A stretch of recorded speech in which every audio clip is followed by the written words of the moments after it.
আসসালামু আলাইকুম ওয়া রাহমাতুল্লাহি ওয়া বারাকাতুহু।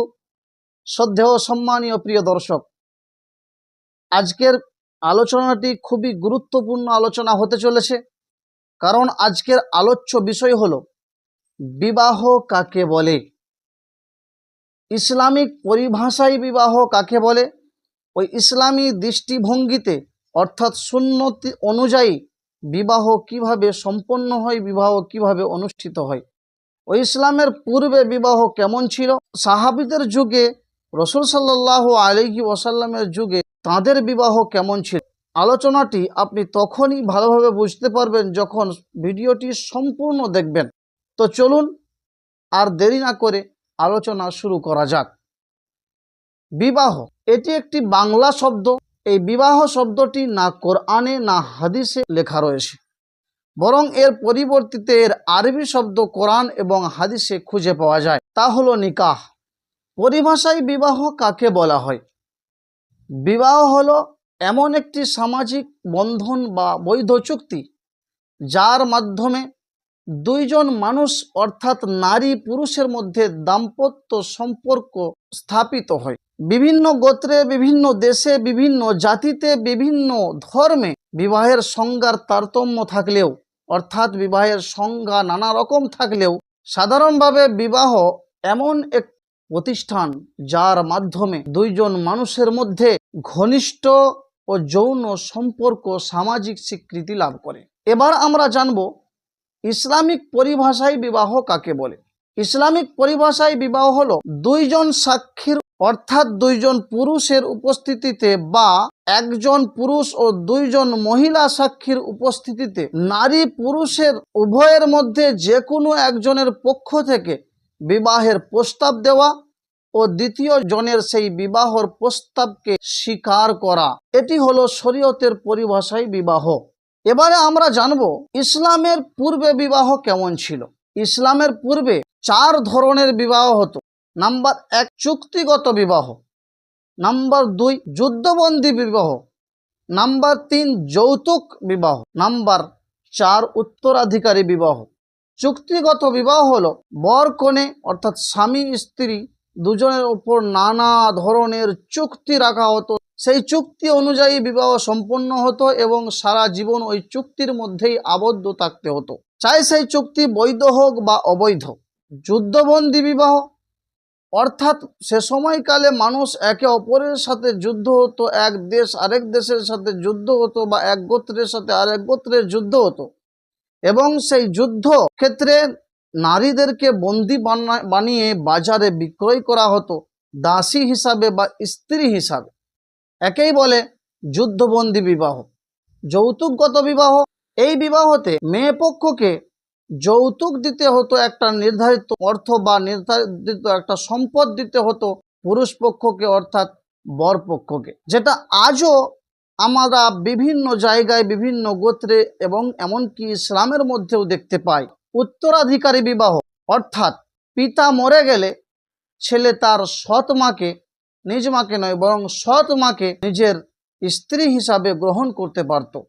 ইসলাম আসার পর অর্থাৎ হুজুর পাক সাল্লাল্লাহু আলাইহি ওয়াসাল্লাম ধরার বুকে আসার পর এই 4 প্রকার বিবাহর মধ্যে 2 প্রকার বিবাহ অর্থাৎ উত্তরাধিকারী বিবাহ ও যুদ্ধবন্দী বিবাহকে সম্পূর্ণভাবে নিষেধ করে দেন, এবং চুক্তিবন্ধ বিবাহর মধ্যে বৈধ চুক্তিগুলোকে ইসলামে জায়েজ বলা হয়, অবৈধ চুক্তিগুলোকে ইসলাম নিষিদ্ধ করে দেয়।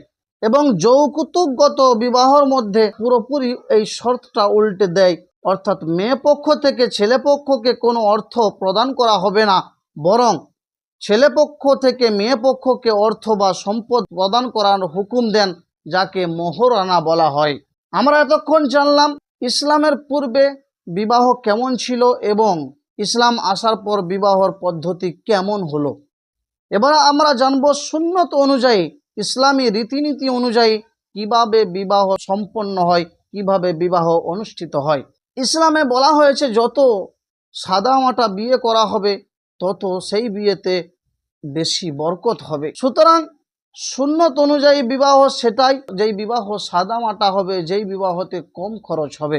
ছেলে পক্ষ থেকে মেয়েকে দেখতে যাবে কেউ, আর সেটা যেন মহিলা হয়, কোনো পুরুষ না হয়। পাত্র যদি দেখে নেয় এটা অতি উত্তম হবে। পছন্দ হয়ে গেলে ছেলের বাড়ির গার্জেন এবং মেয়ের বাড়ির গার্জেন বসে একটা দিন ফোনে বা বসে কোনো একটা দিন নির্ধারিত করে নেবেন। দিন নির্ধারিত হয়ে যাওয়ার পর ছেলে তার বাবা নিজের কোনো মান্যগণ্য ব্যক্তি, কোনো দায়িত্ববান ব্যক্তি, রিশতেদার এক দুজনকে নিয়ে মেয়ের বাড়ি চলে যাবে। সেখানে কোনো একটা ওয়াক্তে মসজিদে সকলে মিলে নামাজ পড়বে এবং সেই মসজিদে মেয়ের বাবা আর কিছু মান্যগণ্য ব্যক্তিগণ উপস্থিত থাকবেন। নামাজ পড়ার পর সকলেই বসে যাবেন। ইমাম সাহেব বিয়ে সম্পর্কে একটি খুতবা দেবেন। সেই খুতবাটা দেওয়া হয়ে যাওয়ার পর পাত্রপক্ষ হোক বা পাত্রীপক্ষ হোক, একজন যে হোক বিয়ের প্রস্তাব দেবেন। মেনলেন মেয়ের বাবাই মেয়ের পক্ষ থেকে ছেলেকে বিয়ের প্রস্তাব দেবে এবং সেই প্রস্তাবটাকে ছেলে কবুল বলবে। আর একবার কবুল বলাই যথেষ্ট। যদি 3 বার বলানো হয় এটা উত্তম, কেননা হুজুর পাক সাল্লাল্লাহু আলাইহি ওয়াসাল্লাম কোনো গুরুত্বপূর্ণ কথাকে 3 বার বলতেন, তো সুন্নত অনুযায়ী আপনি 3 বারও বলতে পারেন।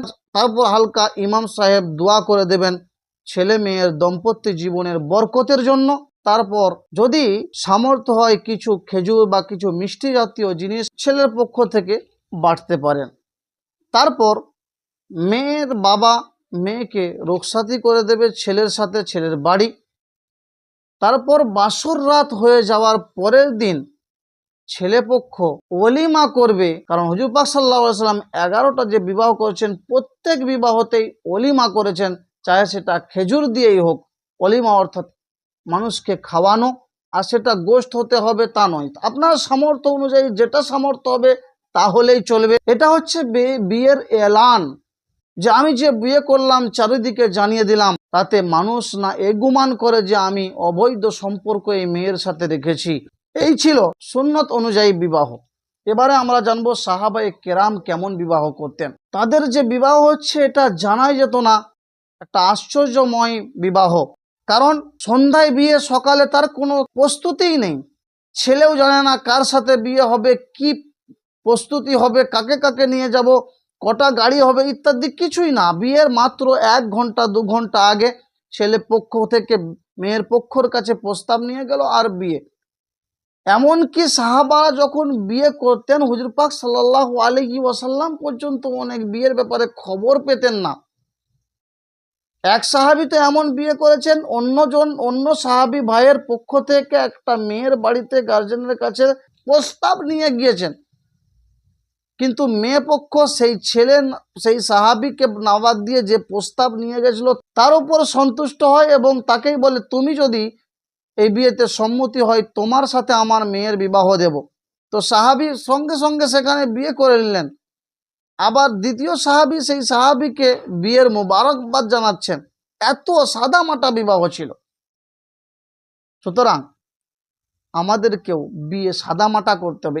এত যে রসম রেওয়াজ, হলুদ, গায়ে হলুদ, এগুলো থেকে ইসলাম সম্পূর্ণভাবে নিষিদ্ধ করেছেন। কোনো লগ্ন চলবে না, দেখাশোনা এত বড় অনুষ্ঠান চলবে না, এই বরযাত্রী কনের বাড়িতে যাওয়া এও চলবে না। ইসলাম এগুলো সম্পূর্ণভাবে নিষেধ করেছেন। এগুলো সব বিধর্মীদের পথ। সুতরাং সুন্নত অনুযায়ী আমাদেরকে বিবাহ করতে হবে, এতে বরকত রয়েছে এবং এইভাবে বিবাহ করলে বিবাহটা কঠিন হয়ে দাঁড়াবে না এবং গুনাহ থেকে আমরা বেঁচে থাকতে পারবো।